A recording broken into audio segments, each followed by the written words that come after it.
How are you doing? Hi, Dwayne. Good. Hey, How are yeah, I you? couldn't see anything. Good, good. So good to talk to you today. And I know you're talking probably to a ton of people. This is a crazy junket day, I guess. I saw some of the characters or some of the actors on today's show this morning too. Oh, were they? You're my first today, so I'm Oh, fresh for you. really? Good. Yeah. Well, it's all Yeah. downhill from now. Yeah. Okay. I watched the first two episodes, Oh, and nice. knowing I was talking to you, I was looking for you, but I don't think you're in those. If you were, I missed it. But I show up episode 3, so you didn't miss anything. episode three, I thought on IMDb it said episode two, so I was like, what did I blink or whatever? Anyway, it's a marvelous show. I mean, I'm not like the aficionado who's read all the books or whatever, but I certainly love the movies. And I mean, I think it stays true to that. It's the epic scale. It's beautiful. It has so many intricate parts. So just congratulations on this. I think it's going to be a wild ride for you, and I'm glad you're part of it. Oh, thank you. Thank you. What was your first thought of jumping into something like this? Something with the already established fan base, legions of fans, and already a universe that had already been explored. Mhm. So when maybe tell me your journey about coming on board. It's funny because when the movies came out, my childhood was quite censored, and so I wasn't allowed to watch them. But everyone in my neighborhood had seen the movies, and so I sort of cobbled the story together from like orally from my from my neighbors. And then when I was 10, my school I went to a performing arts school. And we did a musical production of The Hobbit, and I played a dwarf named Bombor. And then so getting the job was like was surreal, and I hadn't seen the movies until maybe right before I was hired. In relation to some of the other members who were of the cast who were very intense about Tolkien, I was newer to it, but had some exposure. And then yeah, I mean, I was delighted when I got the job, but then the sort of seriousness of the fan base starts to set in. Right. Um, I spent a lot of time on the Reddit threads, for better or for Oh worse. no. Yeah, no, but there's one that's like I actually know the moderator. He goes by the screen name Barking Rune Song, and I met him actually in LA like last month. Is a really nice guy, and he does a really good job moderating. And I don't know, I you could kind of have to have a thick skin when you're reading that stuff, but it is also kind of cool because a lot of it is like a discussion. Like people will argue Right. certain points of the lore or things that have been leaked about the show, and it's not I, it's all very well thought out, like paragraphs. Like it Right. Yeah. reminded me kind of college, of people fighting over like arguing Yeah. about literature or whatever. So um that's been kind of fascinating towards me. So I guess my response to that was like kind of facing the fear of that head on, and looking at the stuff that's probably the scariest to look at during filming. Um, I am sorry, I'm rambling, so you can jump in with another No, question. I'll no, keep no. going. I think that me too. So we could just keep going, and I know we're on a schedule. Yeah. The I think the positive way of looking at that is that this is a story. These are stories that have touched people deeply, you know, Mm, and so even if things kind of go off the rails a little bit, they feel ownership of it. So of course, uh, yeah. that's really cool to step into that. That's a responsibility, but also it's a great opportunity as well. What do you think? I mean, the Lord of the Rings continues to fascinate people. It continues to touch people, and we're living in modern times. It's so different than what they're going through. But are there things that it explores that you think that modern audiences can take away and say, well, that's a good thing, like courage or bravery or rescuing people, that kind of stuff? Are those things that you've picked up as you've been filming? I think they're definitely present in one storyline or another. I think for me, my character is trying to be an architect. She's a young woman who's sort of values beauty and creation, and I spent a lot of time drawing with Daniel Reeve, who created Bilbo Baggins's handwriting. And that was just a treat, because I used to draw a lot as a kid, and then I kind of stopped because you get busy or whatever. But Right. being able to do that as a job and sort of start reappreciating the healing power of beauty, that was probably the most specific sort of universal theme to my character. Right. Right. Tell us about your character, since I haven't met her yet. Yeah. And I'm looking forward to seeing. But tell me a little bit about your character, and as much as you can reveal about her. I've read a few things online, but just whatever you can share. Well, I can't say much that I haven't already said, but she's Isildur's little sister.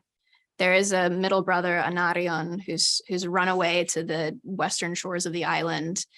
Their mother has recently died, and all three siblings have kind of dealt with that loss in different ways. Isildur is kind of starting to reject sort of ideas of societal norms and duty and things like that. And he's sort of toying with the idea of also running away. My character has sort of thrown herself into work and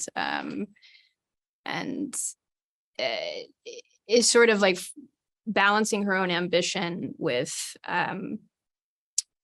trying to keep her family together, trying to keep her brother from running away as well.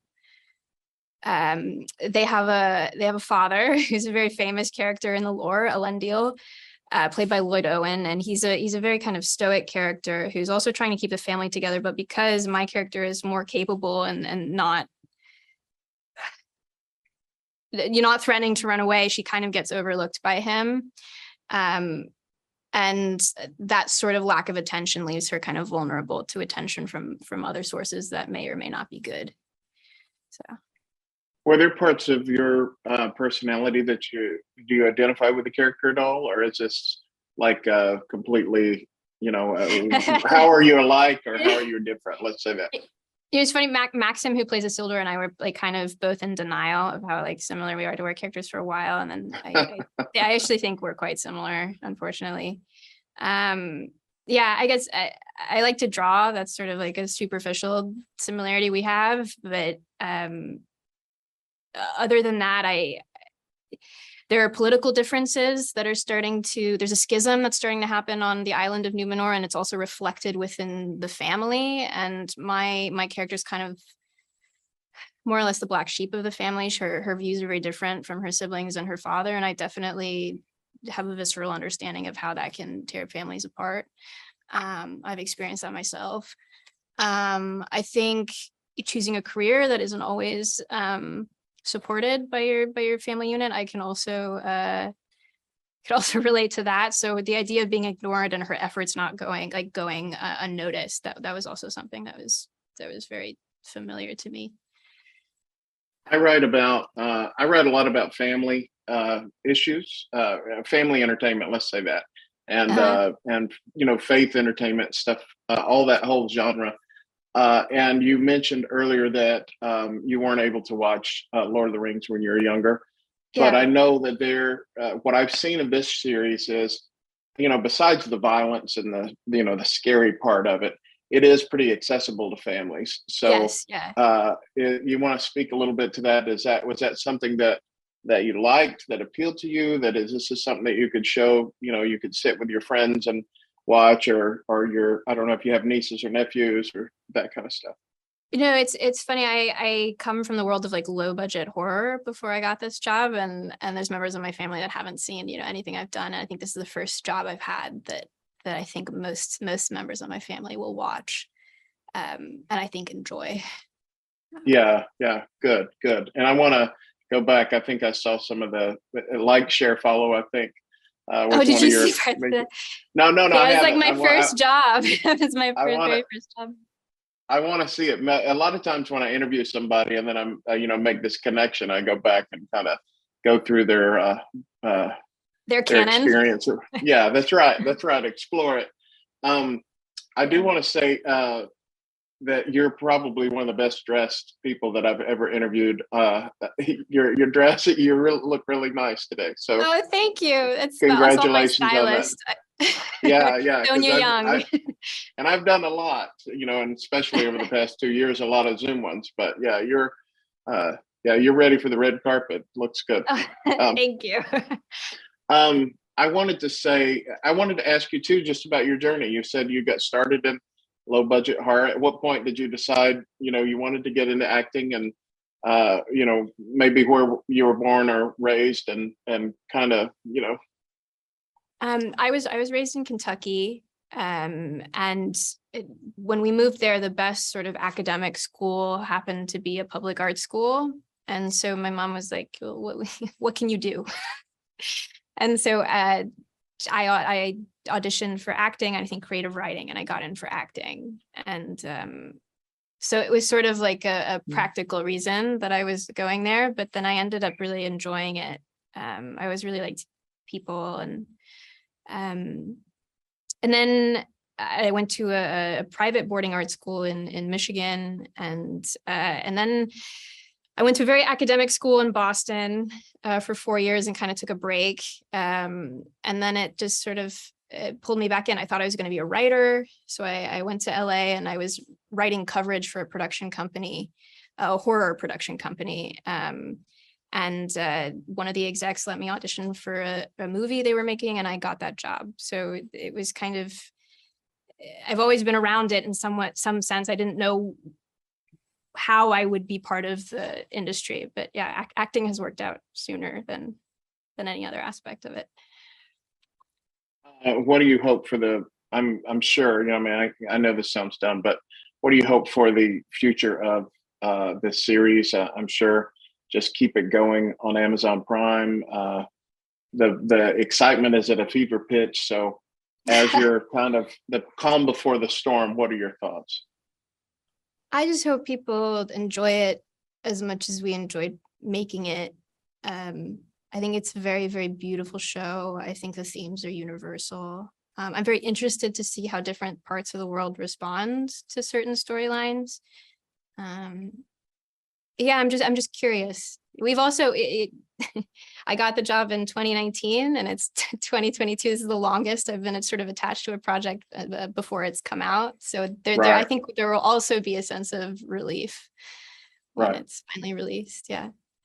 What were the difficulties of shooting? Actually, and I asked this question of everybody the past 2 years, but if you're not tired of talking about it, during COVID, how did that affect everything, and what were the protocols, and were you still able to have some sense of community while you were filming?